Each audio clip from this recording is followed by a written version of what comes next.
Om Bhurбhuvah Tatsaviturvarenyam Bhargo Devasya Dhimahi Dhiyo Yonah Prachodayantam.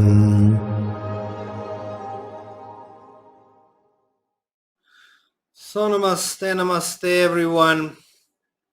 Today we are going to speak about Buddhist philosophy, Buddhist teaching, some aspects of the Buddha Dharma. And as usually, in the very beginning, let me remind you that actually I'm not a Buddhist. Of course, I believe that in my previous incarnations I was practicing Buddhism, but this lifetime I'm just interested in a Buddhist philosophy and some, Bijamantra tradition and some meditation systems like Ati Yoga, Dzogchen, etc. But basically I'm practicing Kriya Yoga meditation. I'm a Kriya Yoga meditation master. I teach people Kriya Yoga meditation and Bijamantra tradition. So it means and yeah, of course, it's very important for me that I remain as a Christian and a Christian Bible, and Jesus Christ is really something very essential for me. I think it's nothing special, basically.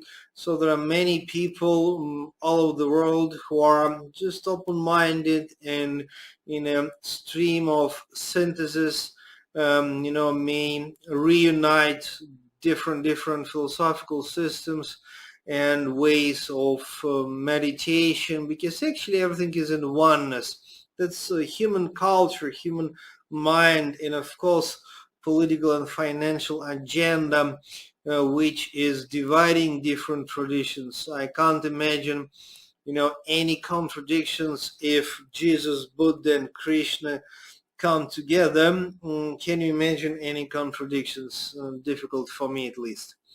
Well, let us continue our discussion on certain aspects of the Buddhist teaching. And I don't want to preach Buddhist tradition to you, and I don't want to, approach it critically as well. Just, contemplation. Okay, one of the most fundamental teaching of Buddhist philosophy, Buddhist Dharma, is so-called anatma. Anatma, and this is term in Sanskrit, which is non-self, non-existence of self, or we can say non-existence of independent soul, independent self. Buddha Shakyamuni, the founder of Buddhist religion, was born something like 5 or 6 centuries before BC, actually before Christ, and he was born in a Hindu family, and actually that was Hindu Indian religion, which was the most essential for the India of 5th and 6th century BC.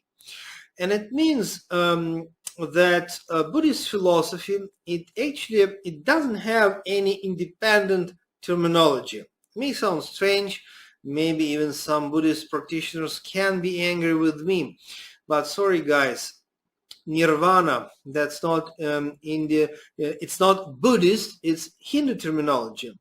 Okay, whatever you can speak about, even anatma, atma and anatma, it's also Hindu terminology. So it means Buddhist tradition, it has not any independent terminology, and if they creating their own terminology at that time, that was more or less based on the Vedic Hindu terminology anyway. Okay, Atman, for the Vedic Hindu philosophy, it means self.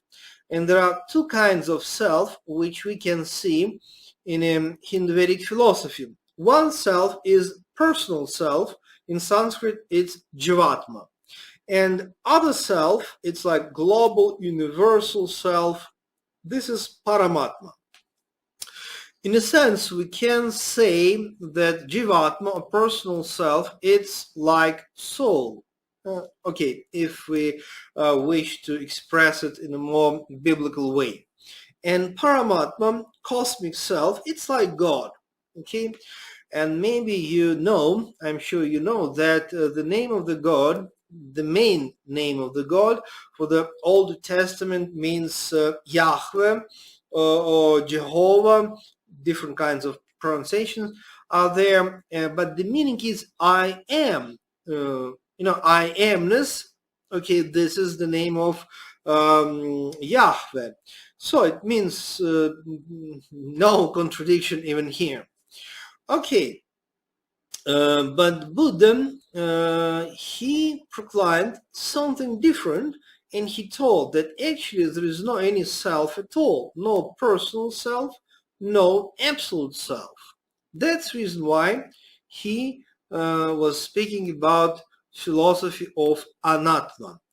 This letter A, okay, anatma, is like negation, like no self.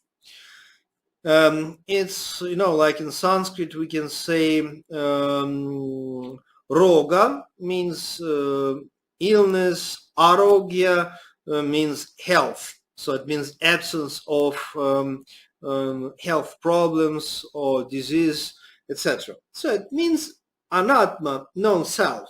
That is the very important, the most important actually Buddhist like foundation. That's the reason why in some of the scriptures, Buddhist sutras, including Prajna Paramita Sutra, Diamond Sutra, and many other Mahayana sutras, very important idea is that in the beginning of the spiritual process, practitioner, it may looks like that, okay, he or she wish to achieve enlightenment, and he or she practicing, okay, meditation, maybe any other kind of sadhana, mantras, etc.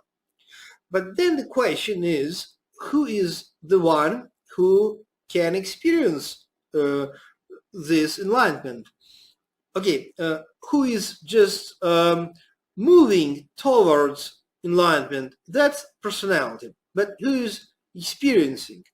In a very interesting Buddhist idea is that really nobody, no one can experience enlightenment, because in the moment of enlightenment, that one, that self, which is, struggling for enlightenment, actually experiencing dissolution, just what has been nirvana. Nirvana, it's not the place, it's state of consciousness. According to the biblical approach to whatever, religion, spirituality, we can say, okay, now at the moment we stay on this planet Earth, and we wish to go to paradise to meet Jesus and God the Father. So we go from here there.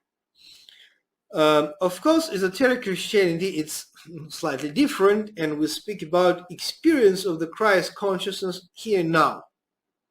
But so-called normal church life, a church approach to spirituality, is actually the way from this point, which is, okay, our social life, whatever, human existence, to the paradise, okay, this journey.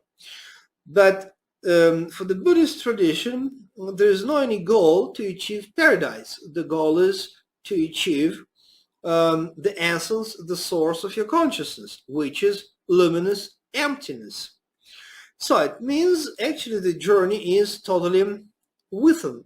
Okay, in esoteric Christianity, basically the same. It's like church life, which is quite different from esoteric life. Church life, they say, okay, God is outside, you need church and priest to achieve that God outside. Then later on, if you will be good boys and girls, you can go to paradise. But esoteric Christianity also speaks about God as experience in your spiritual heart. So similarity is there. Okay, in a Buddhist tradition, they don't speak about God as the person, the God as the supreme person, supreme personality. They never speak about God as creator, as any guy with whom we can communicate, speak, relate, etc. But they speak about nirvana as experience. And nirvana is experience. Let me repeat again. Nirvana, it doesn't mean that this is a certain place where we have to go to, it's here now, certain experience which you can achieve, or it may happen as a result of meditation. And this experience is just disappearance of illusion. And this illusion is yourself. So yourself is the source of all illusion, source of all suffering, and it just disappear, and that is nirvana. Okay, what remains? Of course, bliss, light, oneness. Well, this idea is not, it doesn't belong to the Buddhist tradition only. I mean to say that Advaita Vedanta, which is much more ancient than Buddhist tradition, even the most ancient Advaitic scriptures like Avadutta Gita or Ashtavakra Samhita, even in that Advaita Vedic scriptures, they basically say the same. I mean, illusion must go, and illusion is yourself, and it is possible to experience only as a result of contemplation, meditation on the self, and then the self somehow disappear. Basically, I believe that even esoteric Christianity, it's actually about the same, because, okay, you contemplate God inside your heart. I don't mean to say that you don't need to go to church. That's wonderful. I like visit Shiva temples, Christian churches, Buddhist monasteries. That's wonderful. But the main journey is inside. And then you, as illusion of the separate existence, just disappear. And that's experience of the esoteric Christianity as well, when we speak about experience of the Christ consciousness. Okay, let me complete this video for today. And of course, I invite you to watch many of my videos about, Vedic philosophy, esoteric Christianity, Kriya Yoga, Himalayan Mahatma gurus, chakras, reincarnation, lucid dreams, so many interesting and very important topics we discuss. And of course, do not forget to leave your comments. That's really interesting to read it. Just share with your own thoughts, experiences. That's really important. God bless you, all of us. See you next time.